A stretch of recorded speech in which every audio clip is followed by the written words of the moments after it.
नमस्कार, स्वागत है आपका हमारे इस YouTube चैनल पर। मैं मुनमुन श्रीवास्तव आपका हार्दिक अभिनंदन करता हूं। दिल्ली विश्वविद्यालय में एक बार फिर जो है वो फ़ीस बढ़ाने की तैयारी है और क्या ये फ़ी हाइक जो है वो निम्न वर्ग के बच्चों को शिक्षा से वंचित करेगी। हमारे साथ मौजूद हैं NDTF के महासचिव प्रोफेसर VS नेगी और उनसे जानते हैं कि कल जो है एग्जीक्यूटिव काउंसिल में इस पर क्या होने जा रहा है। नमस्कार मुनमुन जी, ये बहुत ही समसामयिक विषय आपने उठाया है। दिल्ली विश्वविद्यालय केवल दिल्ली तक सीमित नहीं है। दिल्ली विश्वविद्यालय में पूरे देश से कोने कोने से विद्यार्थी पढ़ने आते हैं और उनके डिफरेंट इकोनॉमिक बैकग्राउंड है। तो ये फीस बढ़ोतरी का जो एक तरफा निर्णय दिल्ली विश्वविद्यालय की कार्यकारी परिषद में रखने का फैसला विश्वविद्यालय ने किया है, NDTF उसका पुरजोर विरोध करता है। बिना विचार किए, बिना सोचे समझे और बिना मुझे लगता है ज़रूरत के अचानक फ़ीस में वृद्धि किया जाना बिल्कुल भी स्वीकार्य नहीं है।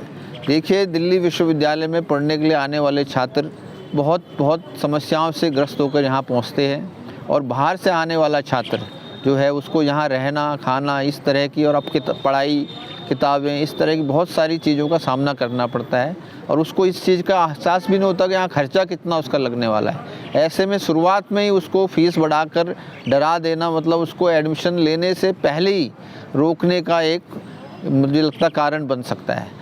और दूसरी बात यह है कि दिल्ली विश्वविद्यालय एक केंद्रीय विश्वविद्यालय है जो UGC द्वारा पोषित है, तो इसमें बहुत सारी दिक्कतें हैं कि भाई ये सारी चीज़ें सरकार के द्वारा वहन की जाने वाली हैं, इनका बोझ हम विद्यार्थियों पे नहीं डाल सकते हैं। और दूसरा मैं कहना चाहूँगा NDTF के महासचिव के नाते कि ये मॉडल जो शिक्षा का है फ़ीस बढ़ोतरी का, ये आम आदमी पार्टी दिल्ली सरकार पूरे ज़ोर से पूरी दिल्ली में अपने अपने विश्वविद्यालयों में चला रही है।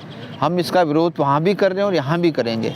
किसी भी प्रकार की फ़ीस की जो अनियमित वृद्धि है उसका तो विरोध होगा और इस प्रकार से जो दिल्ली विश्वविद्यालय में पढ़ने वाले बच्चों को डिमोरलाइज़ करना, उनको फ़ीस दिखाकर ही रोक लेना, वो हमारे मुझे लगता है कि देश में सामाजिक न्याय के लिए भी एक अवरोध बनने वाला है। तो मेरा विश्वविद्यालय से यही अपेक्षा रहेगी कि कल एग्जीक्यूटिव काउंसिल की जो बैठक होने वाली है उस पर इसको पुनर्विचार करेंगे और इस निर्णय को वापस लेंगे। एक और चीज़ है प्रोफेसर नेगी, पिछले साल जो है जब बच्चों ने ड्यू छोड़ा तो उसमें एक सबसे बड़ा कंसर्न उनका आया था कि फ़ी हाई, मतलब फ़ी बहुत ज़्यादा थी। कई कोर्सेज़ की जो है वो फ़ीस इतनी ज़्यादा थी कि 1 लाख से भी ऊपर थी और वो कहते हैं हम अफोर्ड नहीं कर पाएंगे, हमने देखा नहीं था, इसलिए हम छोड़ के जा रहे हैं। देखिए, जो इतनी महंगी फ़ीस वहन कर सकते हैं उन लोगों के लिए दिल्ली विश्वविद्यालय के अलावा बहुत सारी प्राइवेट यूनिवर्सिटियाँ देश में बिखरी पड़ी हैं, वो भी इसीलिए की गई होंगी। और लेकिन दिल्ली विश्वविद्यालय अपने क्वालिटी छात्रों के साथ कंप्रोमाइज़ नहीं कर सकता। यहाँ देश का सबसे सर्वोत्तम विद्यार्थी आना चाहता है और वो अच्छी फ़ीस जो इतनी बड़ी फ़ीस है वो नहीं दे सकता है।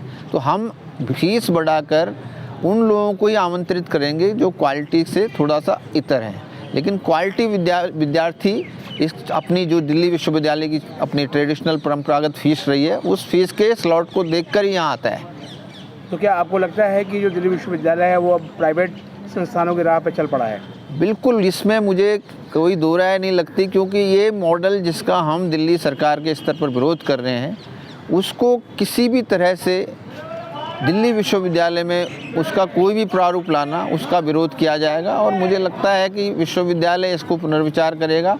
विश्वविद्यालय और सरकार की ये जिम्मेदारी है इन केंद्रीय संस्थानों के रखरखाव, उनके चलन चालन, उनको वहन करने के लिए वो फंड की अपनी बढ़ोतरी करे और वो फंड की बढ़ोतरी इस माध्यम से न करे कि विद्यार्थियों की फ़ीस बढ़ाकर। फंड उनको सरकारी संस्थान बजट के माध्यम से देना चाहिए।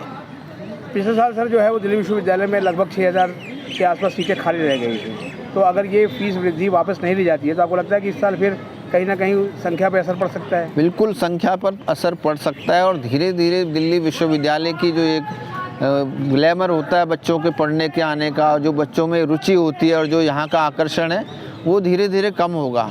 तो इसको अपने रहते तो हम लोग बिल्कुल भी स्वीकार नहीं करेंगे और मैं कहूँगा कि NDTF सबसे आगे बढ़कर इसका सबसे पहले विरोध करेगा। बहुत बहुत धन्यवाद सर हमें समय देने के लिए। धन्यवाद।